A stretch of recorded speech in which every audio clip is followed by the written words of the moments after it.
প্রতাপগড়ের এলাকায় বিস্তীর্ণ এলাকায় দীর্ঘদিন ধরেই আমরা দেখে আসছি যে বিশেষ করে যখন অতিবৃষ্টি হয় একটা বন্যার পরিস্থিতি এখানে হয় এবং তার পাশাপাশি আমাদের যারা দায়িত্বশীল কার্যকর্তা এবং এই সমাজে যারা আমরা বসবাস করি প্রত্যেকেই, আমি গত কিছুদিন আগেও যখন বন্যা পরিস্থিতি হচ্ছিল তখন আমি আমার মাননীয় মুখ্যমন্ত্রী সহ এখানে এসেছিলাম, সবাই ঐকান্তিক ভাবে বিভিন্ন জায়গায় তাদেরকে সেখানে সরিয়ে নেওয়া, তাদেরকে খাওয়া দাওয়ার ব্যবস্থা করা, ওষুধপত্রের ব্যবস্থা করা, রেস্কিউ করে আনা।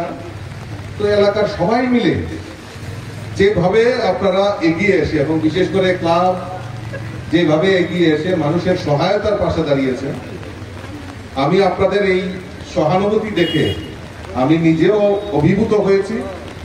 তাই গ্রিন এরো ক্লাব আমার কাছে একটা আবেদন রাখে যে তাদেরকে একটা অ্যাম্বুলেন্স অন্তত পক্ষে যাতে তাদের এই পরিষেবা সংযুক্ত করা যায়। আমি তাদের এই কর্মযোগে আমি নিজেও কিছুটা কন্ট্রিবিউট করতে পারলাম, এটাই আমার সবচেয়ে বেশি আনন্দ। আর আজকে তার সেখানে সেই পরিষেবা চালু হচ্ছে। আমি ধন্যবাদ জানাই সমস্ত আমার যারা এখানে লিডারশিপ বসে রয়েছে।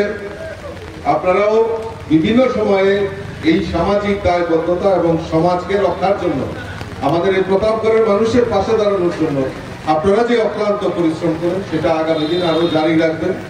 কারণ আমরা চাই মানুষের সঙ্গে, আমাদের সরকারের একটাই বক্তব্য যে আমরা সমাজকে পরিবর্তন করা, মানুষের পাশে থাকা, মানুষকে সহযোগিতা করা, এইটাই আমাদের মূল ধর্ম। আর এই ধর্ম নিয়েই আমরা এগিয়ে যাচ্ছি।